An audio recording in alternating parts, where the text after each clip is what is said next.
Hello everybody, I am Ben from Team Panic, and today we're going to be looking at how my new very wide beetle extinction date performed at ARC's September meet. Now I realized I didn't mention in the video last time the name of this thing. It is extinction date, or XD for short, and yeah, it is my very long wide beetle. However, there is actually a minor change that we need to discuss before we barrel on through into the fights of the meet. So the first thing is that I actually changed the drive pods. This here is the drive pod that you saw me build on camera in the last episode. It is the brushless motor with a wheel bolted directly to the outside of it.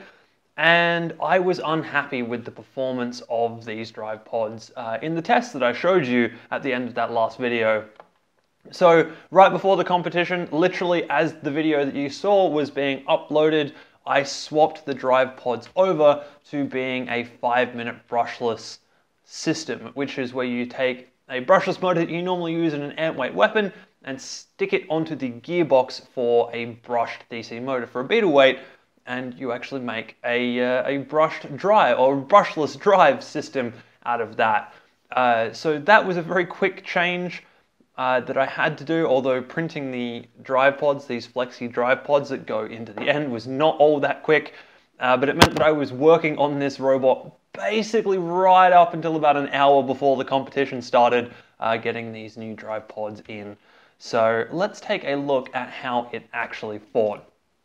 The first fight up was up against a robot called Upsidedown Miss Jane, who is a wedge and flipper type robot, so a not front hinged flipper, just a regular hinged flipper, a back hinged flipper.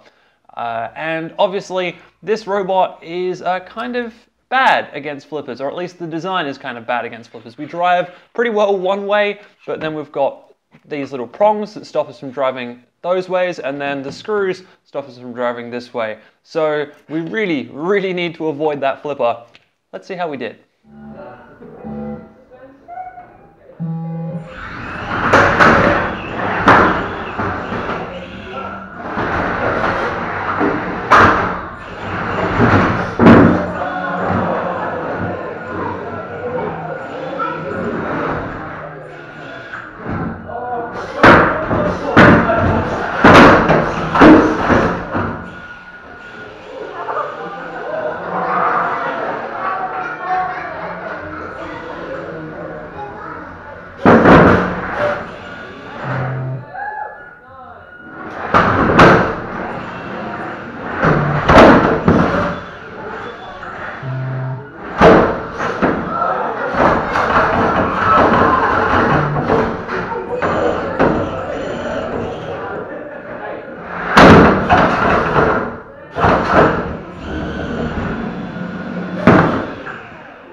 So we very lost that one. Yeah, there's a couple of things to note here. First of all, the pits in the ARC arena are permanently down this month. Basically, there was some slight technical difficulties with them before the first fights. So they were put down and left down so that they are consistent for everyone across all fights for the entire event, which is just a bit of fairness thing, but also it does kind of mess us up a little bit, especially with this ultra wide beetle, because the pits are kind of like yay much further apart, like either end or something, like they're about yay further apart or something past this guy, which means that I need to be very careful with where I drive in that arena.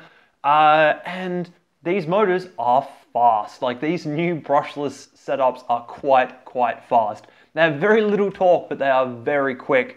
And also, obviously being the first fight, I hadn't tuned the radio properly because I just rebuilt the thing realistically. And so when I first took off, I kind of jerked a little bit one way, and that was quite scary because the pit was then right there and just open, which was not good.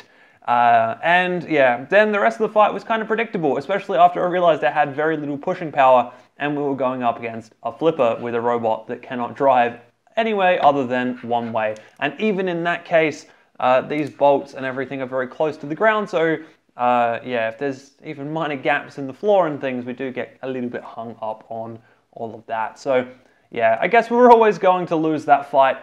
Yeah, this guy was not designed really to fight other push bots or even flipper robots like that. It was really designed to fight Lumberjack and Irontooth, the two really big spinners in our group. Unfortunately, Irontooth is not at this meet, but Lumberjack is, which we'll talk about a little bit later on.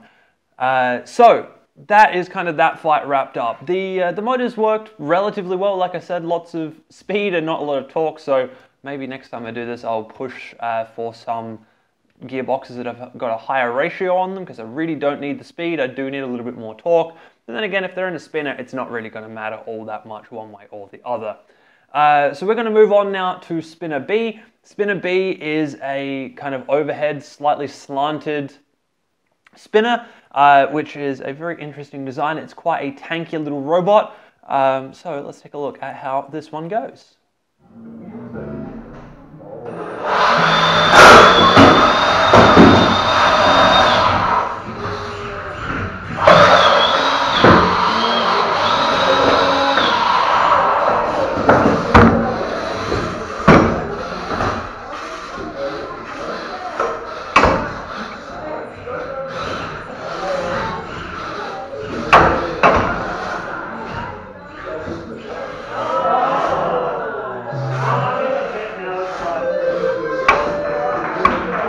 So that could have gone better. Yeah, we had a few things go wrong there. The width kind of did help in this case. I was using the pivot of the width to really help push him round. It's quite good to actually, yeah, be able to use the whole robot as a pivot, because then the lack of torque kind of, yeah, I can use the twist to get more torque, I think. At least that's the way it felt. Trying to push someone flat on against them wasn't really working that well, but pushing on a nice little twist on the edge of the arm did seem to give me more pushing power. Then everything started going wrong. We had wheels fall off, and then we got high-sided a little bit, and then we got out of being high-sided, which I still don't quite understand how that all happened. And then we got the one wheel we had left stuck in the pit, which is not good, especially when you've only got one wheel, and especially given yeah, how low everything is around here. The minute one wheel is off the table, basically both wheels are off the table, because it just leans up just that little bit, and that's enough to kick the wheels up off the ground. If I was going to do this again, or if I do fight this guy again, the little anti-roll bars that we have on the bottom under here, they would be thinner so that I have more contact patch on the ground, and I don't get high-sided as easily, because that is a little bit of a flaw in this robot right now. But it is still a lot of fun to drive. Having such speed on such a wide boy is just, it's so much fun to be behind the controls of this guy. Okay, so we're going to move on to the next fight. The next fight is Battlebot Bot. This is another very pushy robot. It's almost a dustpan, but not really. It's more of a hugger, because it has nice little fins out either side and no real dustpan across the bottom. As far as I know, it was really designed to take on robots like Lumberjack, because it is a nice solid HDPE construction. So it is another kind of pushy bot. Let's take a look at how this one goes.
And that lack of pushing power really got us again. So going up against a robot that is designed to be a pushy robot, we just had no real chance. Because, yeah, these motor systems, like I said, they're really good, they're really fast, they've got no push to them. So if I do these again, yeah, I'll probably end up putting bigger gearboxes in them so that they actually have a little bit more pushing power to them, because that was just ridiculous. So, yeah.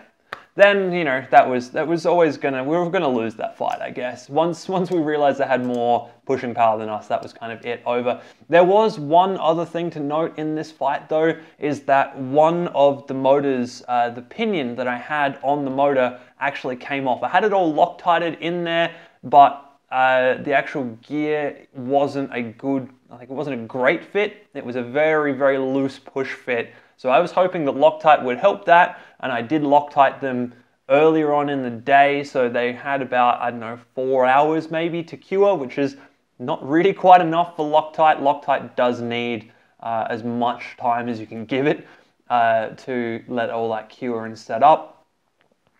So we actually had a pinion go, which was not good at all, because I didn't have spares of these, and also the way that everything is designed in here, there's the motor, and then there's a wall, and then there is all of the electronics. And the wall is there to stop the electronics getting into the spinning motor, but the wall had to be put in after the motor was put in, because otherwise everything wouldn't fit. So it was a very mad scramble at the event to try and get the wall out, get the motor out. I actually managed to get the gearbox to come apart during that phase, so I had to reassemble a gearbox on the fly. It was quite a time. However, I'm very, very glad I did that, because the result of fixing the robot back up, getting the pinions back in place and getting the robot moving again, was I was able to fight Lumberjack, which is the person that I wanted to fight this whole time. The extra front armor was all added for Lumberjack, and I thought that I could get some nice little pivots on him, push him sideways into a pit. I thought this was going to be a fun fight. Let's take a look.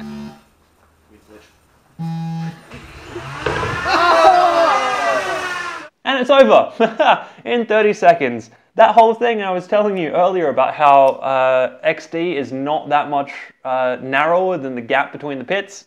Yeah, we drove straight into the pits. Oh man. However, Chris, who drives Lumberjack, was a gentleman about this, and he agreed to a rematch because that fight was so short, and we basically didn't really do anything. He has agreed to a rematch. So let's take a look at how the rematch goes.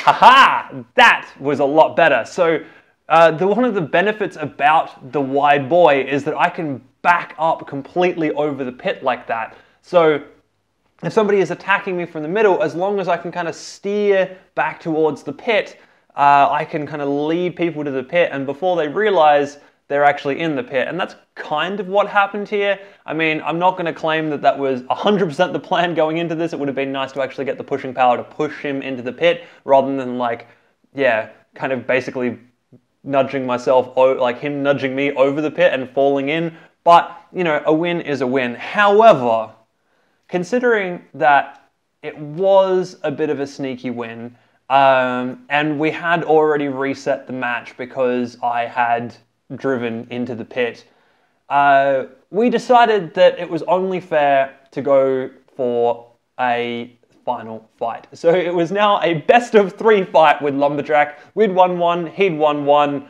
and it was time to settle the score.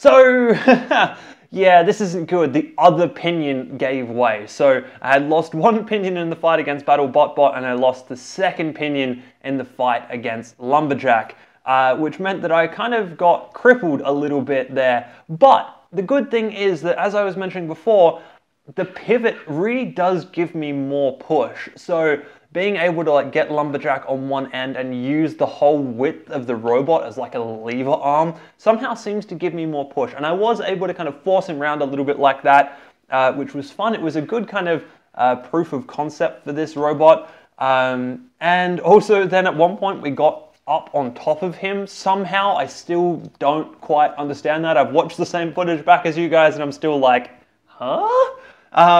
But that was also a really good test of the new wheels. The new wheel system is working well. There is some minor chunks, some minor cuts in the wheels that we have here, but they're still completely together despite being like completely up and over top of his weapon for a good chunk of time there. So that was all very good. But then of course we did lose the fight because we got high-sided again. The seams in the floor were just a little bit too big for the fact that I have very thick anti-roll bars on this robot. So those possibly do need a redesign in the future, I should say. That is, of course, if we ever fight XD again, which I don't think we will. I really don't know at this point in time. I really do want to get Annie version 3 up and running, but I'm still just slowly working on the CAD for that. There are other things I'm trying to CAD right now.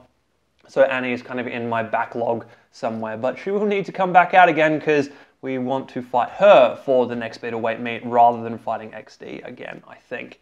But yeah, so there you go. That is how my very ridiculous wide boy XD did at ARC's September meet. Not very well, but honestly, it was a lot of fun. It was interesting playing with a new design and something that was just a little bit different.